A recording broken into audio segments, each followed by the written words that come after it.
Hi, uh, now we're going to start our lesson 3 that is about techniques for health behavior change. These are very important tools for us to use while we are engaging with our patients to help them to change behavior. So in this lesson 3, we're going to talk about applying motivational interviewing, cognitive behavioral, and positive psychology techniques. These are our learning objectives. And the most important thing when you want to change a behavior is to set your goals. When you are setting your goals, you need to know how ready is your patient to engage in a new behavior. And you can use this kind of questionnaires, like for example, to begin, identify one health behavior that you would like to change, and then they have to choose specifically what they want to change. If they want to change, improve their nutrition, increase the physical activity, improve sleep habits, reduce stress, or improve work-life balance, whatever. Then you need to apply the readiness scale, as we said. How ready are you to make this change? And they have to circle a number. And then you can ask them, what would it take for you to move you closer to 10 instead of being in 5, for example, if they are in the ambivalent space of contemplative stage. And then you can see here that they can have to choose if they need more planning or more commitment or support, social support, or seek outside assistance, like from a nutritionist or from a personal trainer, or information. So you will, with this kind of questionnaires, you're going to know better how you can help your patient. There are other questions that you can do, specifically, what are the benefits of making this change now? Improve your health, feel better, and or others, so you can know better your patient, or what are the barriers that make it difficult. So you can see here if the barriers are personal or are environmental. And how will you overcome these barriers and succeed despite them? So you can see if they have some kind of problem-solving strategies for these kind of barriers. There is something very interesting that is called smart setting goals. Setting intelligent goals is, if you use this acronym SMART, is helpful when you set goals because it helps them to know specifically what they want. SMART means specific, what exactly do I want to do? It has to be measurable. How much or many do I want to do? It has to be attainable. How likely am I to accomplish this goal? Of course, it has to be relevant for them. The goals, the head goals, has to be relevant, important for them, and time bound. Sorry for this. They have to be a time frame for them to accomplish this kind of goal. So in this acronym is good because it makes you remember that always encourage your patient to be specific, that their goals be specific, measurable, attainable, relevant, and time bound. For example, if you want to lose weight, you have to be specific how much weight and how are you going to measure it. I want to lose 10 kilos and I will measure it with a Tanita scale and I will weigh myself every week to see if my short-term goal is 1 kilo per week. I want, this is attainable for me, 1 kilo per week, and I feel empowered to do it, and it's relevant because it's important for my health. And you have to make them feel this. So when they said, I want to lose weight, they have to say, I want to lose 10 kilos, I want to lose 1 kilo per week, and I want to accomplish my goal in 10 weeks. So that way they are very clear of what they need to do to accomplish this goal. Of course, you can help them to see that this goal is attainable, that they have done it in what they have accomplished in the past, and specifically help them to see why it is relevant for them. Here you can give them specific comments about why it could be relevant for them to lose weight. If they say that it's important for them, you can then, of course, why do you think it's important for my health? Why? Then they are going to answer, because I know my parents have diabetes type 2 and I don't want to be in the risk. And then you can start talking about diabetes, the risk of diabetes if they are overweight. Always asking permission.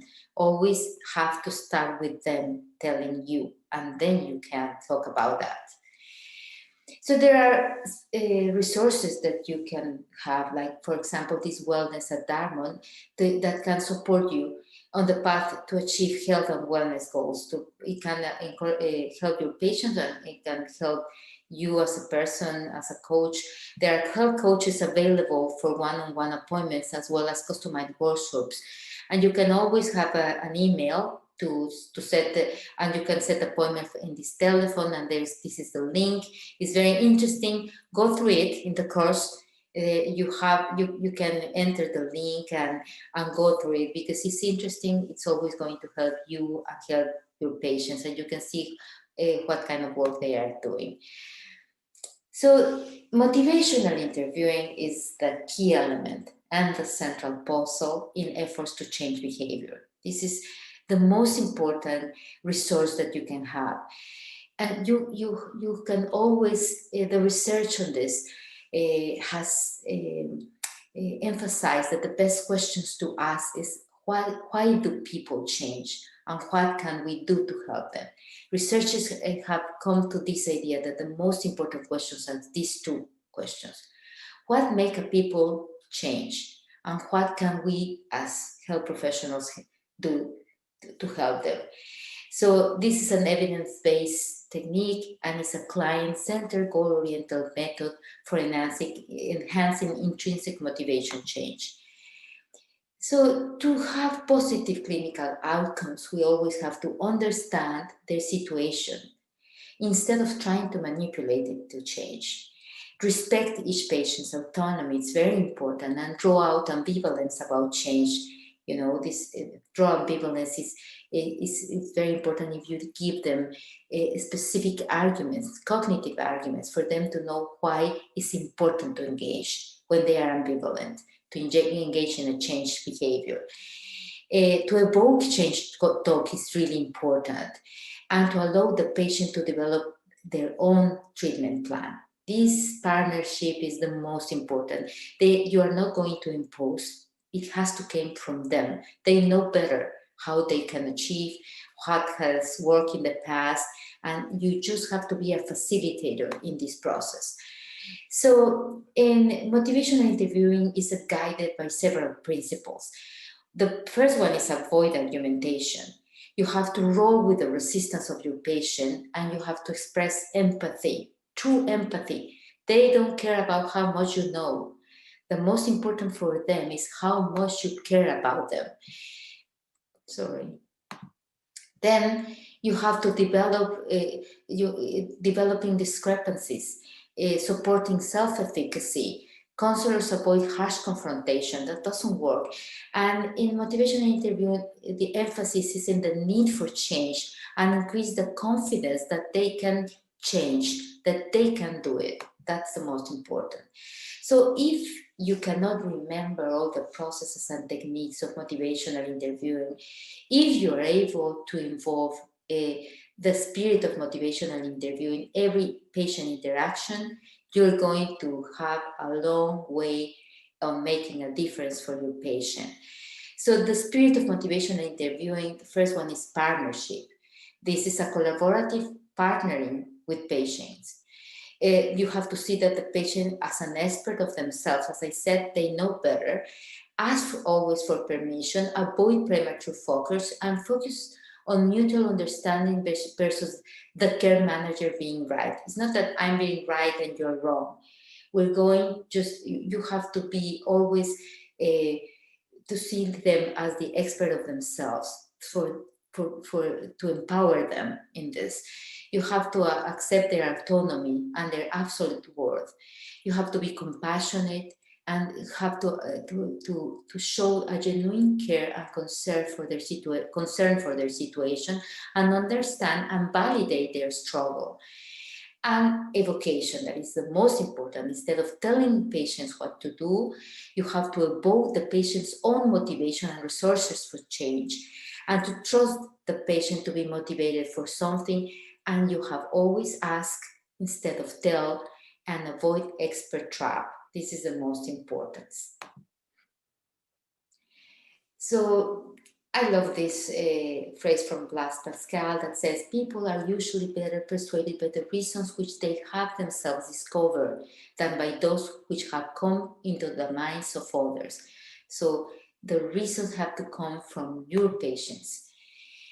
So the process of motivational interview is important follow-up process. The first one is engaging, the ongoing process of establishing a constructive relationship with your patients. Then focusing, that involves collaborating with the patient to decide on a specific direction to change. You have to focus on the specific goal, specific direction that they want to go. Then you have to do evoking is the other phase that is a key to motivational interviewing, and is the stage at which motivational interviewing becomes most obviously different from any traditional advice given. The evoking means that you evoke change talk, and it has to come from the patient or the strategy to change. And the planning. And remember always that this plan that you agree with your patient is a dynamic process. It's not set in stone, and you need to come and review it and give feedback to come up with a better or revised plan at a later date on the process. So in your literature, you have lots of very interesting articles that I encourage you to read, because they will give you more and more sense about what is motivational interviewing. And you have here, like, for example, a conversation flow roadmap, how you can start opening the conversation, ask open-ended questions, negotiate your agenda with them, and support autonomy and facilitate conversation. And remember always that less is more. And then assess their readiness to change and explore their ambivalence. You can ask about the next step, and you can at the end of this that you finish. The perspective often shifts to, in the process. You can close the conversation and show appreciation, and give them a voice of confidence. So you have a lot in your articles about questions and statements that you can use to help a patient to in motivational interviewing. For example, you can tell, I prefer always, instead of statement, to question: are you feeling uncomfortable with your weight? Because if he expresses that he wants to lose weight. Are you angry about not being able to lose weight? Have you tried to do this before? Are you frustrated with trying to lose weight and in the past you have failed to do it? So you can go through all these sample questions and use whatever is best for you with your patients. It's very interesting, and you have a lot of statements and questions to here, for example, to develop discrepancy. You said that you know the best choice for you is to do exercise, but it won't fit on your lifestyle. What are some of your concerns about fitting physical activity in your current lifestyle? Maybe she's going to talk about the difficulty of exercising because she doesn't have any time, because she feels it's difficult, she doesn't know how to do it, and then you can give them strategies, you can give them resources to help them, but always you can encourage this discrepancy talk for being able to see what they need. There are other techniques, like, for example, positive psychology, that focuses on positive emotion and personal strengths, and complement rather than replace traditional psychotherapy. This is another technique that is being used, and the well-being therapy, that the patient keep track and recognize the positive events that happen each stage in a journal. Journaling is always useful for change behaviors. The patient starts recognizing negative thoughts and beliefs that distract from positive events, and the ultimate goal here is to change negative thinking, enabling positive events to have more impact on your patient's life. So this well-being therapy with journaling and recognizing negative thoughts is very useful too. Positive psychotherapy is always useful. You can, using your signature strengths, like identifying your top 5 strengths and try to use them in some new way daily, You can every evening write now 3 good things that happened that day and think about why they happened. And the gratitude visit, that you write a letter to someone explaining why you feel grateful for something they have done or they have said to you. These are some strategies of positive psychotherapy. In the module, you have books that are recommended that I encourage you to read them. Really, they are very interesting about psychology of human strength. This one is very important to read. The Positive Psychology and the Life We Live from the American Psychological Association.